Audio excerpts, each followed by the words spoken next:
This portion is brought to you by One Siomai. Mahigpit ang kompetensya sa mundo ng pagnenegosyo. Minsan, hindi sapat ang quality na serbisyo at produkto lang dahil pagalingan din sa diskarte ang labanan dito. Yan ang kwento ng patok na negosyo ni Alimar Casinillo, ang One Siomai.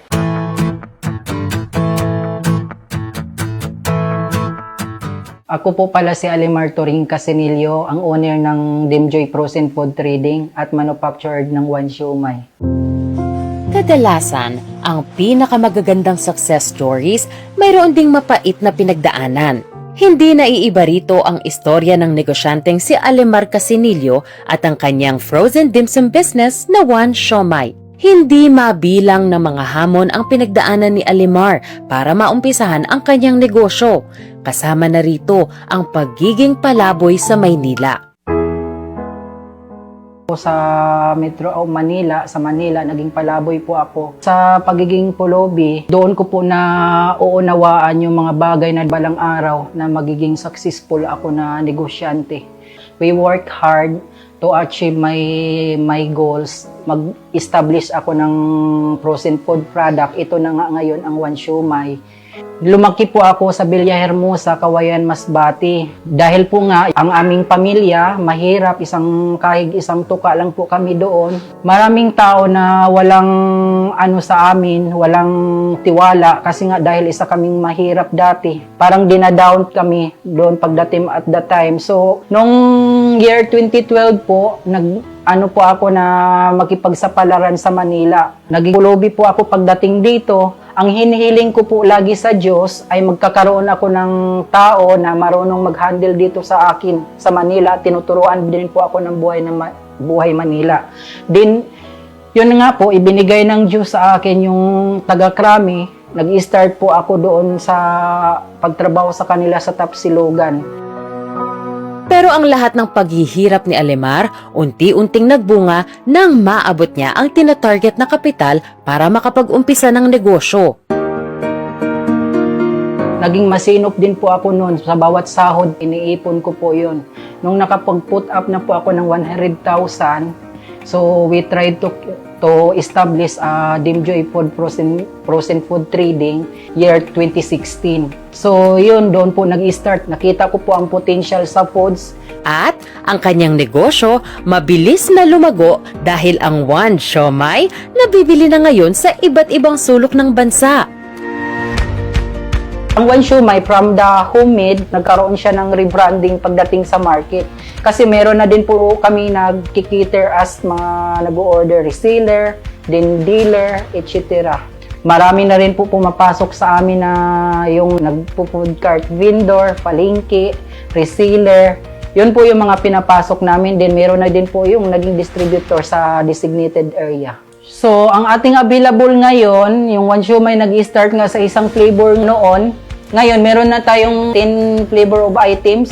Meron tayong sharkfin, gyoza, Japanese pork, then shrimp, chicken, beef, saka yung lumpia. Meron din po kami ngayon ini-innovate na lumpia sa bawat palengke. Mula sa batang problema ang kakainin araw-araw, ngayon ay isa ng successful entrepreneur si Alimar. Bagay na ni sa hinagap ay hindi niya naisip na mangyayari noon. Actually, yung pag-expand ko, hindi ko rin po inspected na mag-boom kami ng ganito kalaki. Nagulat na lang ako yung the time of 2021 na times 5 ng ordering sa amin ng One Siomai nga. Nakapag-open kami dati sa aking bayan, sa Cauayan, ng in-house ko na brand doon sa Masbate. Actually, yung pag-expand ko, galing din po yun kasi kung paano ako nag-handle sa mga distributor, seller, yung mga dealer, din yung mga food cart business. Po ako, yung magkipag-usap na walang kaarte-arte, parang trabahante lang din po. Yun po yung ang kakaibahan ngayon sa akin. May ahente man ako, pero kinukumusta ko pa rin kasi it comes to business relation doon sa mga tao, ma-appreciate nila yung service ko din po ng aming business. yung gusto mag-dealer ng One Siomai, maaari po kayong tumawag sa aming numero 0968-5542-959. Welcome yung mga street food cart vendor sa akin ngayon Kasi yun yung pinoprotect ko ngayon sa aming strategy, yung mga food cart vendor sa tabi-tabi. Pwede din po yun sila mag-message sa akin. Yung Facebook page namin, One Siomai Cubao Branch, or we must directly One Siomai PH or sa Dimjoy Frozen Food Trading. Madali lang ang mangarap, pero ang mahirap ang magtiyaga para maging realidad dito. Pero kung lahat tayo ay may pasensya at tiyaga gaya ni Alimar Casinillo, tiyak magiging abot kamay ang mga ito.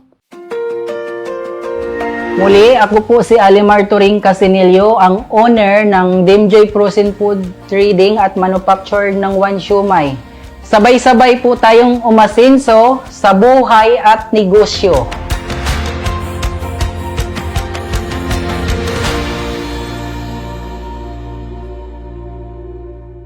One Siomai, Inang's Collection PH, Lala Garden Cafe.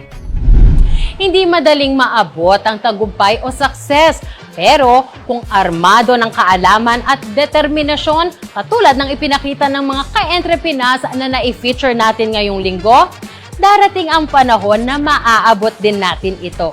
At nagtapos na naman ang isang episode ng Entrepreneurs TV. Siguraduhin lang na nakatutok kayo tuwing linggo, 9 a.m. dito sa PTV para sa mas marami pang kwentong success sa pagnenegosyo at kaalaman na magagamit ninyo. Muli, ako po si CJ Hero at ito ang Entrepreneurs TV. Sabay-sabay tayong umasenso sa buhay at negosyo.